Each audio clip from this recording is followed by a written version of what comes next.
ഇനി എസ് ശ്യാംകുമാറിലേക്കാണ്. കൊച്ചിയിൽ നിന്നാണ് എസ് ശ്യാംകുമാർ ചേരുന്നത്.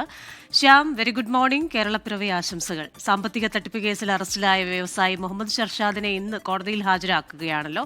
ഒപ്പം തന്നെ ക്രിപ്റ്റോ കറൻസി വഴി കേരളത്തിൽ ഹവാല ഇടപാടുകൾ നടക്കുന്നുണ്ട്. ഈ ഇടപാടിൽ വലിയ അന്വേഷണത്തിലേക്കാണല്ലോ ആദായ നികുതി വകുപ്പ് പോകുന്നത്.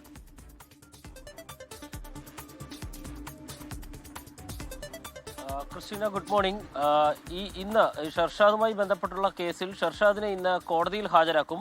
2003 ചെന്നൈ ആസ്ഥാനമായി ഷർഷാദ് സ്ഥാപിച്ച സ്ഥാപനത്തിൽ നിക്ഷേപമായി വാങ്ങിയ പണത്തിന് അതിൻ്റെ ലാഭമോ നിക്ഷേപിച്ച പണമോ നൽകുന്നില്ല എന്നുള്ള കാട്ടി കടവന്ത്ര സ്വദേശികളായ 2 പേർ നൽകിയ പരാതിയിലാണ് ഷർഷാദിനെ ചെന്നൈയിൽ നിന്ന് ഇന്നലെ കസ്റ്റഡിയിലെടുക്കുകയും ഇന്ന് പുലർച്ചെ എറണാകുളം സൗത്ത് സ്റ്റേഷനിൽ എത്തിക്കുകയും ചെയ്തത്.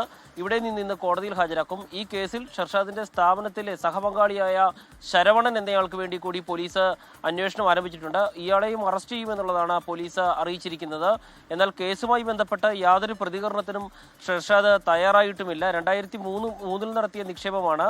ഈ നിക്ഷേപകരുടെ ഭാര്യമാരുടെ അക്കൗണ്ടുകൾ വഴിയാണ് ഈ പണം കൈമാറിയിരുന്നത്.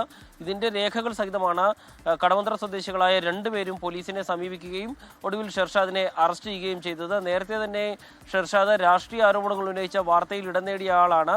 അതിന് പിന്നാലെയാണ് ഈ അറസ്റ്റ് എന്നുള്ളത് രാഷ്ട്രീയമായും ഉപയോഗിക്കപ്പെടുമോ എന്നുള്ളത് ഇന്ന് അറിയേണ്ടതുണ്ട്.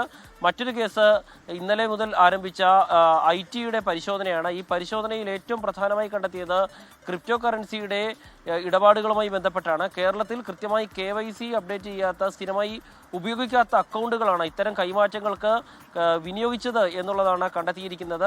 നിക്ഷേപകർ വല്ലപ്പോഴും മാത്രം ഉപയോഗിക്കുന്ന ഈ അക്കൗണ്ടുകളാണ് ക്രിപ്റ്റോ കറൻസി പണമായി മാറിയ ശേഷം കൈമാറ്റത്തിന് ഉപയോഗിച്ചതെന്നും കണ്ടെത്തിയിട്ടുണ്ട്. ഇതിൽ ബാങ്ക് ഉദ്യോഗസ്ഥർക്ക് പങ്കുണ്ടോ എന്നുള്ളത് ഇൻകം ടാക്സ് ഡിപ്പാർട്ട്മെന്റ് പരിശോധിക്കുകയാണ്. പ്രാഥമികമായി അത്തരത്തിലുള്ള വിവരങ്ങൾ ലഭിച്ചിട്ടില്ല എന്നും ഇൻകം ടാക്സ് ഡിപ്പാർട്ട്മെന്റ് വ്യക്തമാക്കുകയും ചെയ്യുന്നുണ്ട്. ഏതായാലും കേരളത്തിൽ ഈയിടെ നടന്ന ഏറ്റവും വലിയ ക്രിപ്റ്റോ കറൻസി ഇടപാടും അതുമായി ബന്ധപ്പെട്ടുള്ള നിയമവിരുദ്ധ പ്രവർത്തനങ്ങളുമാണ് നടന്നിരിക്കുന്നതെന്നും ഉദ്യോഗസ്ഥർ പറയുന്നു. പ്രധാനമായും കോഴിക്കോട്, മലപ്പുറം ജില്ലകൾ കേന്ദ്രീകരിച്ചാണ് 300 കോടി രൂപയിലേറെ വലിയ ഇടപാടുകൾ നടന്നിരിക്കുന്നത് എന്നുള്ളതാണ് ഉദ്യോഗസ്ഥരുടെ പ്രാഥമിക നിഗമനം. ലോകത്തെവിടെയായാലും ഏത് സമയത്തും 24 വാർത്തകളും ഓഗ്മെന്റഡ് റിയാലിറ്റി പാക്കേജുകളും എക്സ്പ്ലെയിനറുകളും വിശദമായി കാണാൻ ഞങ്ങളുടെ യൂട്യൂബ് ചാനൽ നിങ്ങൾക്ക് സബ്സ്ക്രൈബ് ചെയ്യാം.